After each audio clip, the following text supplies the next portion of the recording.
38년, 정말 긴 시간이죠? 한 사람이 거의 평생을 기다렸다고 하는데요. 우리가 다 아는 이 기적 이야기 뒤에 혹시 우리가 놓치고 있었던 놀라운 진실이 숨겨져 있다면 어떨까요? 오늘 그 남자의 운명이 통째로 바뀐 곳, 바로 베데스다 연못가로 같이 한번 가보시죠.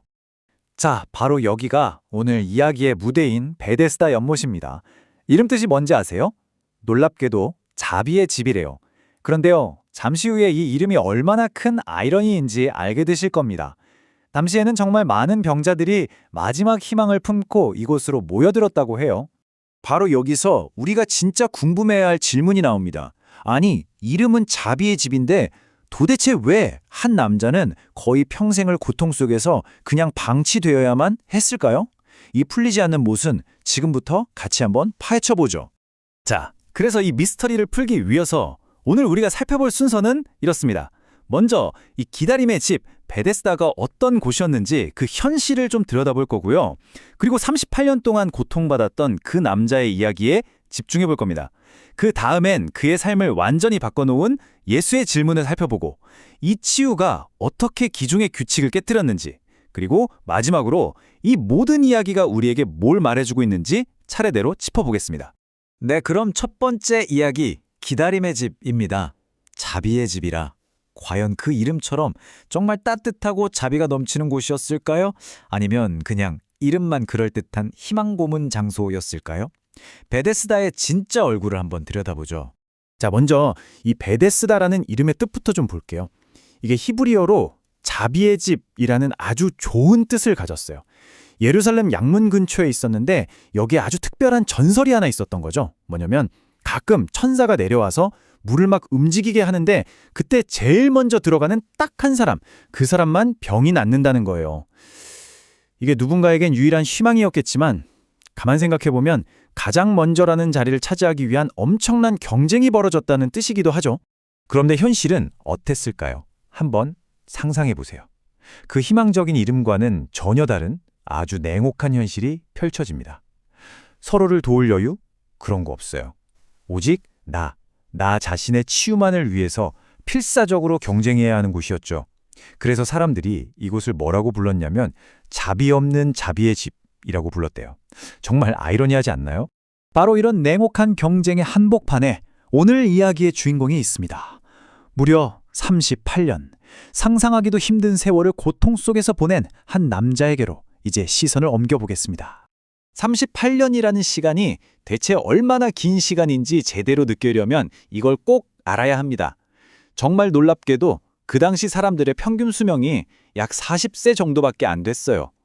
자, 이 사실을 머릿속에 딱 넣고 그의 고통의 무게를 한번 생각해 보세요. 38. 이 숫자가 이제 완전히 다르게 느껴지지 않으세요? 이건 그냥 긴 시간이 아니에요. 한 사람의 인생, 거의 전부를 의미하는 거죠. 삶의 대부분을 차가운 바닥에서 어제와 똑같은 절망 속에서 희망 없는 기다림으로 채워야 했던 겁니다. 그의 삶 자체가 그냥 고통이었던 거죠. 그의 절망이 어느 정도였는지는 이 짧은 한마디에 다 담겨 있습니다. 물이 움직일 때 나를 못에 넣어주는 사람이 없어서.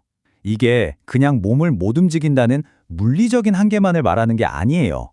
38년 동안 단 한 명도 자기한테 손을 내밀어주지 않았다는 그 깊은 고립감, 세상에 나 혼자 버려졌다는 그 뼈아픈 무력감을 그대로 보여주는 거죠.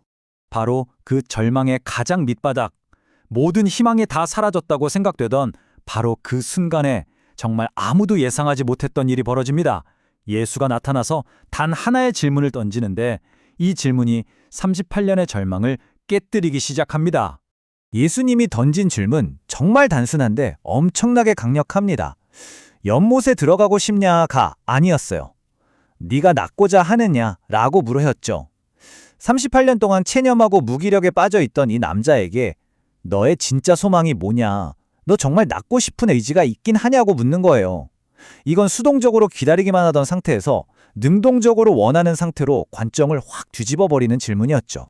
예수님의 접근 방식이 얼마나 달랐는지를 여기서 볼 수 있는데요. 그 남자를 연못에 넣어주려고 하지 않으셨어요. 왜냐하면 그건 베데스다의 규칙, 그러니까 가장 먼저라는 경쟁에서 이겨야만 낫는다는 그 시스템 안으로 들어가는 거잖아요. 예수는 그 시스템 자체를 그냥 완전히 무시해버립니다. 그리고 경쟁이 아니라 은혜라는 완전히 새로운 해법을 제시한 거죠. 예수님의 명령은 딱 세 단계입니다. 일어나라. 38년간 너를 묶어왔던 그 무기력에서 이제 해방되라는 거죠. 내 자리를 들고, 이건 과거의 고통과 절망의 상징이었던 그 자리를 이제 네가 지배하라는 선언이에요. 그리고 마지막, 걸어가라. 새로운 삶을 향해서 나아가라는 초대입니다.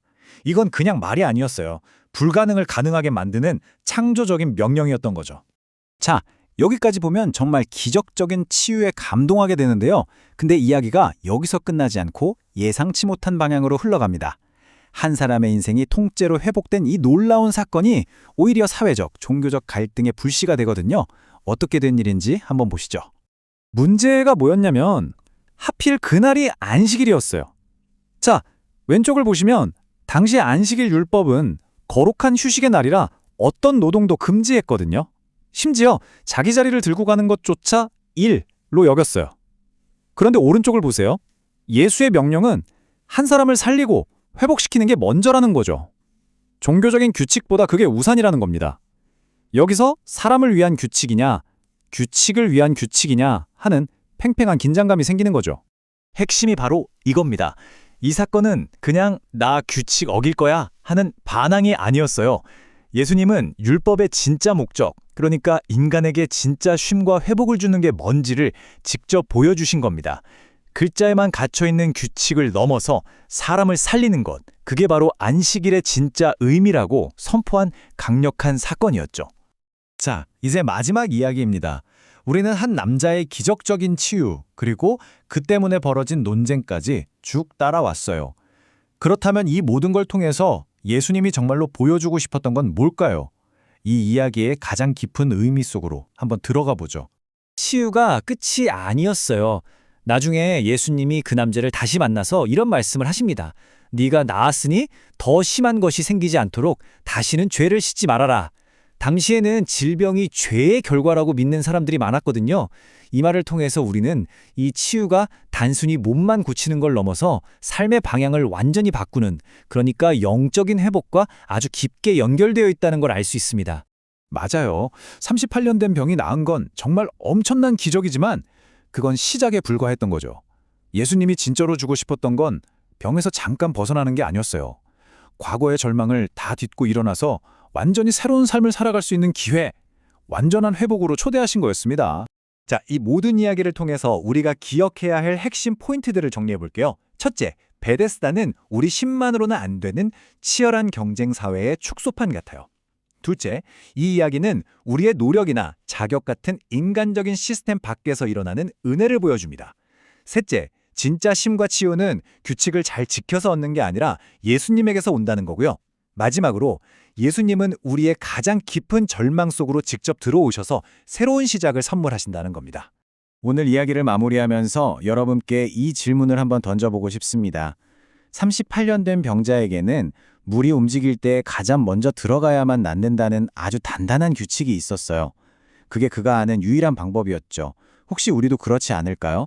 나는 자격이 없어. 이 방법밖에는 없을 거야. 나는 절대 못 바뀔 거야. 처럼 스스로 만들어 놓은 단단한 규칙들.